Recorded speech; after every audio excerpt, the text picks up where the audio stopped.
So the Green Hands Initiative is something that kind of just came about as we realized the amount of sustainability we wanted to do and seeing a lot of the tours come through and a lot of their initiatives and how they tour in a greener manner. Uh-huh. And a lot of them will tour with a company called Reverb. It's a nonprofit that kind of makes sure that these tours, live up to their sustainability goals.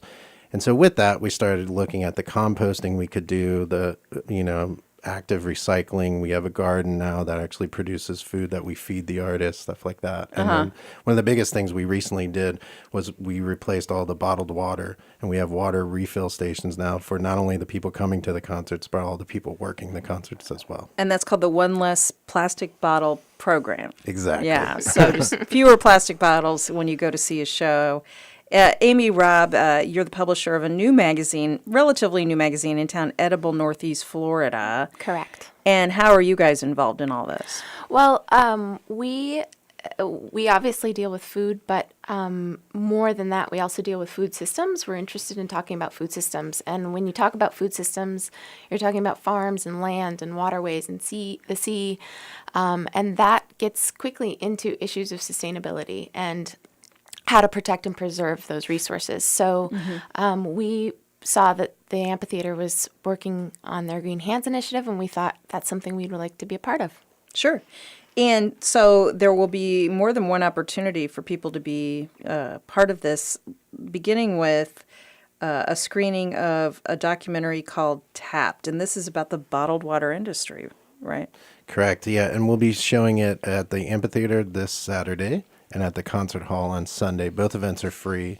We're going to have live music. There's a bunch of nonprofits that are going to be there on display talking about their sustainability goals and initiatives. And then, it's going to be great. And what is Tapped all about? Just what really goes on in terms of bottled water? Yeah.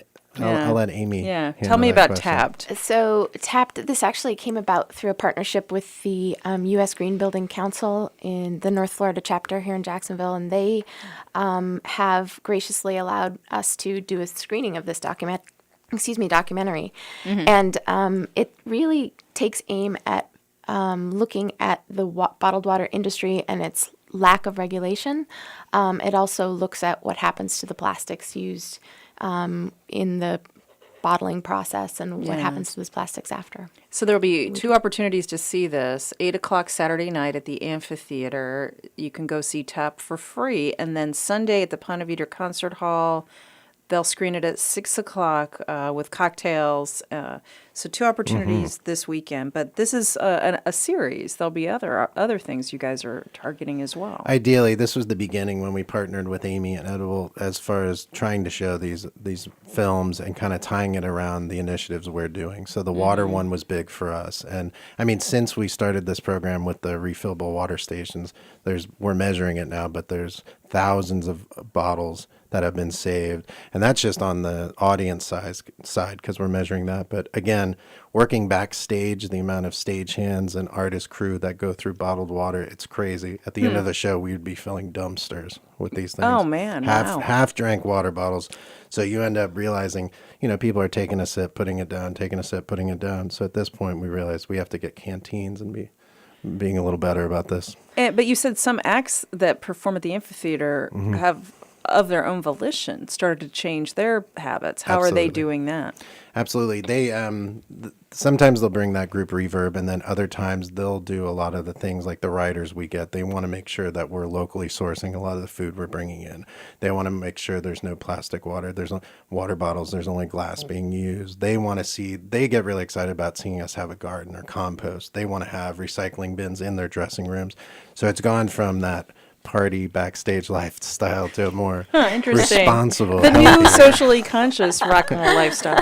Can you tell us which performers are the most engaged on all this stuff? Absolutely. The whole seed of this actually came from Jack Johnson, and that's part of his huge mission. But when we were lucky enough to have Jack Johnson come a couple of years ago, it was his only Florida show. We had to basically make sure we measured up to his guidelines as far as sustainability, and we did, and we got the show. But Alabama Shakes, who recently came through, are phenomenal people. They also had similar guidelines, but there's a lot of the artists that are coming through that have that. Very nice. Curious and interested. And Edible is based in, your offices are based in St. Augustine too. They so sure are there's a real downtown. community in St. Augustine around all this. There is. And we're happy to be part of it.